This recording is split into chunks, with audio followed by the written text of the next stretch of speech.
Hello বন্ধুরা, তোমাদের প্রত্যেকে আবার আমার ইউটিউব চ্যানেলে স্বাগত। আজকে এই ভিডিওতে আমরা একটি থিওরেম বা একটি উপপাদ্যকে নিয়ে আমরা আলোচনা করব এবং এই উপপাদ্যটি আলোচনার মাধ্যমে খুব সূক্ষ্ম সূক্ষ্ম কিছু ধারণার উপর আমরা আলোকপাত করব।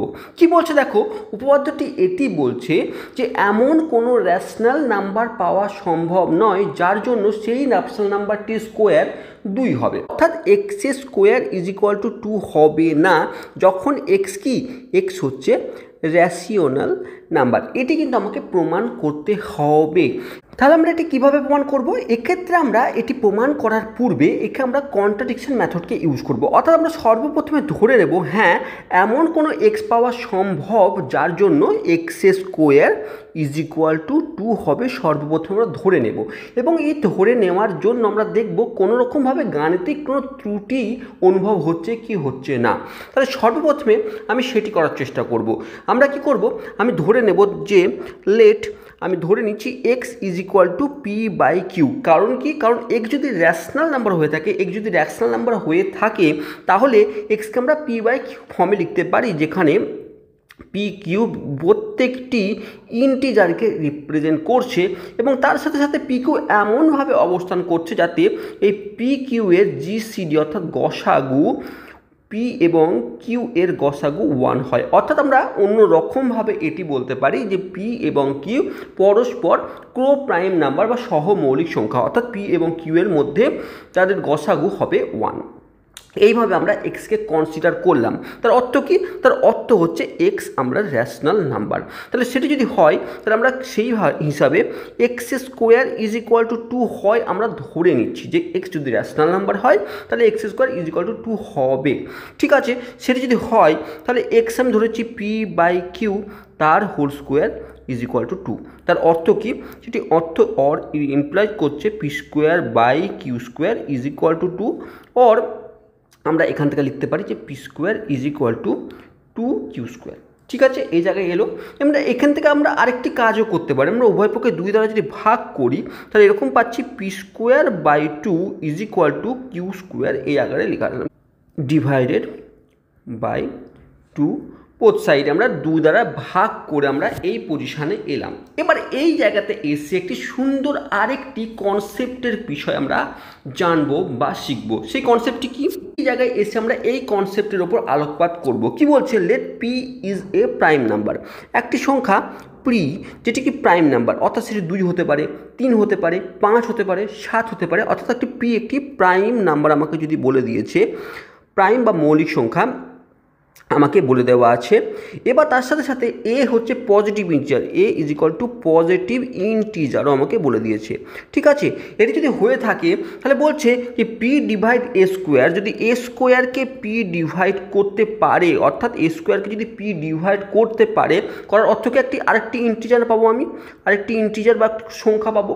ঠিক আছে, তাহলে বলছে এ কেও পি দ্বারা ডিভাইড হয়ে যাবে, মানে এটিও একটি ইন্টিজারকে আমি পেয়ে থাকবো। অর্থাৎ আমাকে বলছে যে যদি পি প্রাইম নাম্বার হয় আর কিউ এ যদি পজিটিভ ইন্টিজার হয় তাহলে এ স্কোয়ার পি যদি এ স্কোয়ারকে ভাগ করে দেওয়ার অর্থ হচ্ছে সম্পূর্ণরূপে ভাগ করে দেওয়া, অর্থাৎ একটি ইন্টিজার নাম্বার আসবে, এর ভাগফল আসবে এবং মানে ভাগশেষ যদি না থাকে এবং তাহলে এই পি এ কেউ ডিভাইড করে ফেলবে।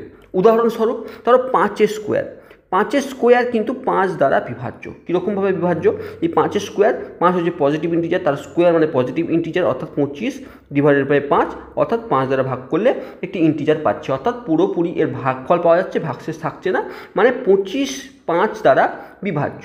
আবার একই রকমভাবে দেখো 5 বাই 5 1, অর্থাৎ আমরা লক্ষ্য করলাম এই যে যেটি বলছে আমাকে যদি এ স্কোয়ারকে যদি পি ভাগ করতে পারে সম্পূর্ণরূপে তাহলে এ কেও পি ভাগ করতে পারবে।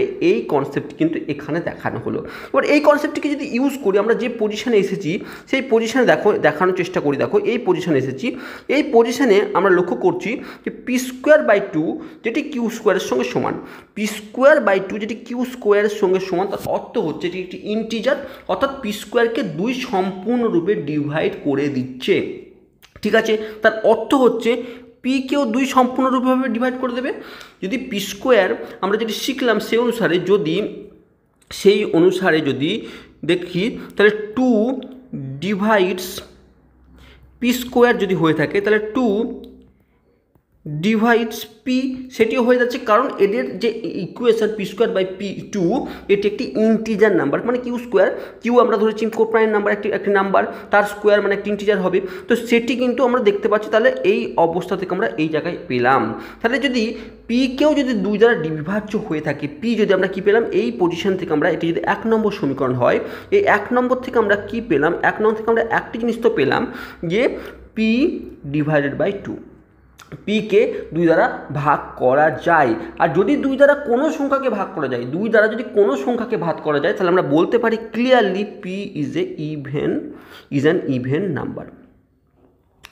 বলতে পারি পিকে একটি ইভেন নাম্বার বলতে পারি, কারণ পি যদি 2 দ্বারা বিভাজ্য হয়, 2 দ্বারা বিভাজ্য হওয়ার সংখ্যাগুলি কি ভালো করে ভেবে দেখো, 4, 6, 8, 10, 12, 18, 102, 108, 120, মানে দেখো লক্ষ্য করে দেখো 2 দ্বারা বিভাজিত হওয়া সংখ্যাগুলি প্রত্যেকটি যুগ্ম নাম্বার। তাহলে আমরা পি ক্লিয়ারলি বলতে পারি পি নাম্বারটি যুগ্ম নাম্বার। তাহলে পিকে আমরা রিপ্রেজেন্ট করতে পারি P is equal two 2m, যেখানে m আরেকটি ইন্টিজার, m বিলং করছে আরেকটি ইন্টিজারকে আমরা লিখতে পারি, পিকে আমরা 2 × m আকারে লিখতে পারি, কারণ পি হচ্ছে একটি ইভেন নাম্বার।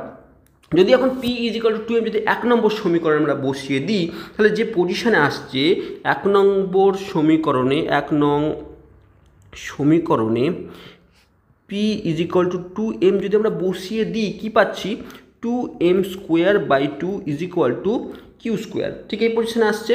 তারপরে যদি আমরা ভাগাভাগি করে দিই, আমরা 4m square by 2 is equal to q square, or আমরা 2m square is equal to q square, আমরা 2 দ্বারা যদি আবার উভয় পক্ষে ভাগ করে দিই, তাহলে m square is equal to q square by 2, ঠিক এই পজিশনে চলে আসছে। আবার একই রকমভাবে যদি 2 নম্বর সমীকরণ হয়, আমরা যেটি শিখেছি সেই শেখানোর অবস্থা থেকে কী পাচ্ছি, আমরা 2 নম্বর থেকে এটি পাচ্ছি 2 ডিভাইডস কিউ স্কোয়ার, তাহলে স্বাভাবিকভাবে 2 ডিভাইডস কিউ অলসো, যেটা আমরা শিখেছি সেই কনসেপ্টের উপর বেস করে যদি কিউ স্কোয়ারকে 2 দিয়ে ভাগ করে দেয়, কারণ কিউ স্কোয়ার বাই 2 একটি এম স্কোয়ারকে রিপ্রেজেন্ট করছে, মানে ইন্টিজারকে রিপ্রেজেন্ট করছে, মানে কিউ স্কোয়ারকে 2 দ্বারা সম্পূর্ণরূপে বিভাজিত, তাহলে কিউকেও 2 কিন্তু সম্পূর্ণরূপে ভাগ করে দেবে। তাহলে কিউকে যদি 2 দ্বারা ভাগ করা যায়, তাহলে কিউও হয়ে যাবে q is an even number. Clearly বলতে পারি যে কিউও ইভেন নাম্বার চলে এলো। এখন কিউও যদি ইভেন নাম্বার হয়, তাহলে কিউকেও আমি 2 × n আকারে লিখতে পারি, যেখানে n হচ্ছে যে কোনো একটি ইন্টিজার। তাহলে আমরা এখন এই কিউকেও 2n আকারে লিখলাম। এখন আমরা কি পেলাম, দেখো পি কিউ উভয়ে কিন্তু এখন ইভেন নাম্বার হয়ে গেল। আর যদি দুটোই ইভেন নাম্বার হয়ে যায়, তাহলে তাদের গসাগু পি আর কিউ এর গসাগু 2 হবে। দুটি যদি ইভেন নাম্বার হয়ে যায়, তাহলে এদের গসাগু কিন্তু 2 হবেই। কিন্তু আমরা ধরেছিলাম কি, আমরা ধরে এসেছিলাম যে পি কিউ এর GCD of p comma q আমরা ধরেছিলাম 1, এটি ধরে আমরা স্টার্ট করেছিলাম। তাই ধরেছিলাম, দেখো আমরা ধরেছিলাম x is equal to p by q, যেখানে পি কিউ এমনভাবে অবস্থান করছে যাতে তাদের গসাগু হচ্ছে 1, অর্থাৎ পি এবং কি কো প্রাইম নাম্বার ধরে আমরা স্টার্ট করেছিলাম। কিন্তু এলাম কোথায়, এলাম আমরা এখানে যে এই দুটি ইভেন নাম্বার হয়ে যাচ্ছে পি এবং কিউ, এবং এদের গসাগু কিন্তু হয়ে যাচ্ছে 2। তাহলে এটির সঙ্গে এটি কিন্তু কন্ট্রাডিক্ট করছে, কোনোরূপভাবে ম্যাচ করতে পারছে না। তার মানে আমার ধরাতেই কোনো কিছু ভুল ছিল, আমরা যেটি ধরেছিলাম সেটি ঠিক ধরিনি। এখান থেকে আমরা কন্ট্রাডিকশন মেথডকে ইউজ করে বলতে পারি যে এমন কোনো এক্স পাওয়া সম্ভব নয়, যেই এক্সটি র্যাশনাল নাম্বার হবে, এমন কোনো এক্স পাওয়া সম্ভব নয় যে এক্সটি র্যাশনাল নাম্বার এবং তার স্কোয়ার করলে সেটি 2 এর সঙ্গে সমান হবে, এটি এমন কোনো র্যাশনাল নাম্বার পাওয়া সম্ভব নয়। এবার এবার যদি কল্পনাও করো, তুমি ভেবে নাও বিষয়টিকে নিয়ে, যে র্যাশনাল নাম্বার যে কোনো কেউ হতে পারে না, যেমন 1 একটা র্যাশনাল নাম্বার, তার স্কোয়ার 1 হয়, ঠিক আছে। 2 একটি র্যাশনাল নাম্বার, 2 তার স্কোয়ার কিন্তু 4 হয়। 1/2 তার স্কোয়ার মানে 1/4 হয়, বা এরকম করে তুমি যে কোনো র্যাশনাল নাম্বার তোমার কল্পনার মধ্যে আসছে, সেটি পজিটিভ হোক নেগেটিভ যাই হোক না কেন র্যাশনাল কল্পনা করো এবং তার বর্গ করে দেখো, সেটি কখনোই তুমি 2-এর সঙ্গে সমান প্রমাণ করতে পারবে না বা 2 তুমি এনে দেখাতে পারবে না। তাহলে যে উপপাদ্যটি বললো সেটি শুধুমাত্র প্রমাণই করলাম এটি নয়, কিন্তু এটি কনসেপ্ট আমরা মাথার মধ্যে ঢুকিয়ে নিলাম। তাই এরকম টাইপের যদি কোনো কোশ্চেন কখনো চোখের সামনে দেখি, আমাদের কনসেপ্ট ক্লিয়ার থাকলে কেন এই জিনিসগুলি হচ্ছে। তো আশা করছি এই ভিডিওটি তোমাদের অনেক হেল্প করবে তোমাদের কনসেপ্টকে ক্লিয়ার করতে। Thank you for watching.